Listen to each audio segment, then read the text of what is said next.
The night was cold and empty, the kind that swallowed every sound and made the world seem quieter than it really was. On a lonely street corner, beneath a flickering streetlight, sat a woman wrapped in a worn-out shawl. Her eyes held both fire and fatigue, the kind that comes from loving too deeply and losing too much. Her name was Aisha, and once, she had everything: a home, dreams, and the man she believed was her destiny. Aisha had grown up in a small town where love was a luxury and survival was a daily struggle. Her mother had passed away when she was just a child, and her father, an alcoholic who barely spoke, was never really there. She worked at a garment factory, stitching dreams she could never afford to wear. Life was cruel, but she had learned to smile through it, until one day, love walked into her life. That love was named Haider.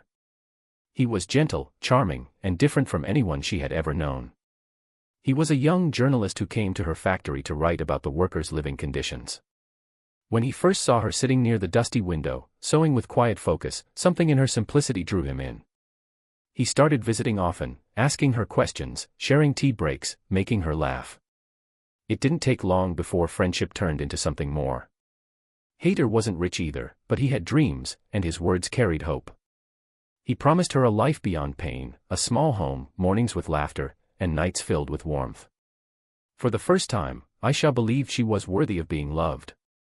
They began meeting secretly by the old railway tracks after work, sharing stories of a future they could barely afford to imagine.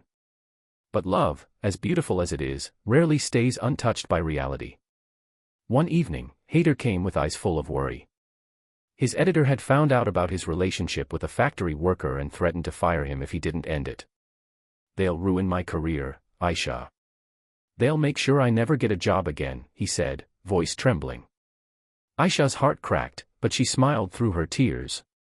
"If love costs your dreams, then keep your dreams, Haider. I'll manage." But Haider couldn't walk away so easily. He loved her too much. They decided to marry in secret, believing love could conquer everything. For a while, it did. They rented a small room near the city's outskirts and built a world out of nothing but affection and courage. They shared stale bread and laughter, fought over small things, and made up with long embraces. Life wasn't perfect, but it was theirs. Then came the storm that changed everything. Haider was arrested while covering a protest, accused of spreading false news against a powerful politician. Days turned into weeks, and Aisha's life fell apart. She sold her few belongings to pay lawyers, begged outside offices, and prayed every night for him to return. But power is merciless to those without it.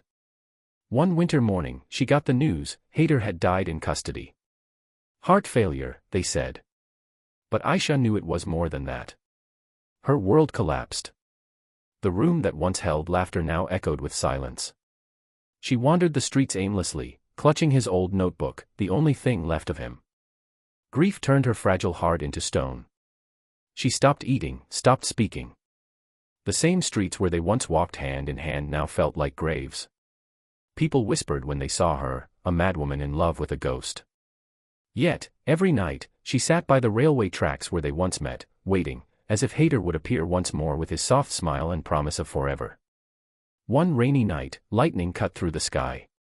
She whispered into the storm, "If love was my sin, then let this rain wash it clean." Her tears mixed with the downpour as she stepped closer to the tracks. A distant train horn echoed through the mist, loud and haunting. The world blurred around her, but she could almost hear Haider's voice calling her name. Aisha. The next morning, the railway workers found her shawl tangled on the rails and Haider's notebook lying open beside it, pages soaked, but words still clear: "True love never dies, it only changes form." Weeks later, a story went viral: a journalist and his destitute lover, separated by fate but united in tragedy. People who never knew them wept. Some called it madness.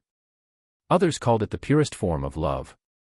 Years passed, but near those railway tracks, wildflowers began to bloom every spring, right where she had fallen. The locals say it's her spirit watching over those who dare to love despite the odds. Aisha's story became a whisper in the city, a reminder that even the poorest hearts can love the richest way possible. Her love was fatal, yes, but it was also eternal. And though her life ended in sorrow, her story lived on, teaching the world that love, no matter how tragic, is still the most powerful thing a human soul can give.